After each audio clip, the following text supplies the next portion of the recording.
Today we're going to speak about the deep muscles of the front of the forearm. The first muscle, flexor digitorum profundus. It originates from the upper three-fourths of the anterior and medial surface of the shaft of the ulna. And other origins are upper three-fourths of the posterior border of the ulna, the medial surface of the olecranon and coronoid process of ulna, and the adjoining part of the anterior surface of the interosseous membrane. It inserts into first the muscle forms four tendons for the medial four digits, which enter the palm by passing deep to the flexor retinaculum in the ulnar bursa and distal synovial sheaths. The other insertions are it inserts opposite to the proximal phalanx of the corresponding digit.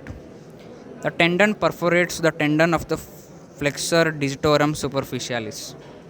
Each tendon is inserted on the palmar surface of the base of the distal phalanx. Next muscle, the flexor pollicis longus.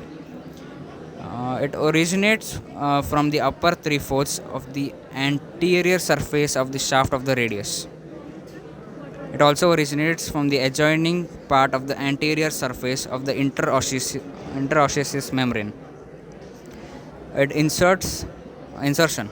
The tendon enters the palm by passing deep to the flexor retinaculum, and it's also inserted into the palmar surface of the distal phalanx of the thumb.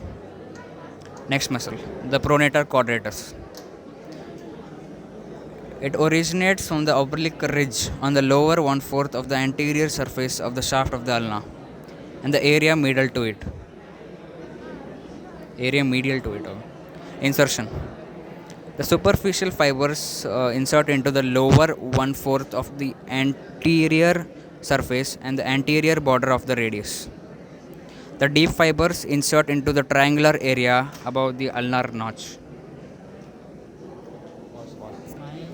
The nerve supply and actions of the deep muscles.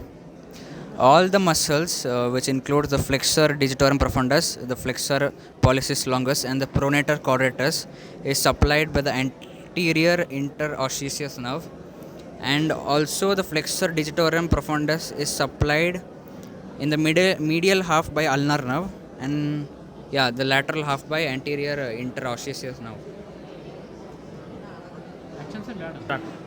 The actions of flexor digitorum profundus are it's a flexor of distal phalanges after the flexor digitorum superficialis has flexed the middle phalanges. Secondarily, it flexes the other joints of the digits, fingers, and the wrist. It's the chief gripping muscle. It acts best when the wrist is extended. Next muscle, the flexor pollicis longus.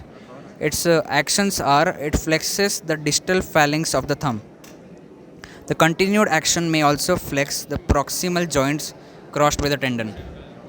And lastly, the pronator quadratus. The actions are the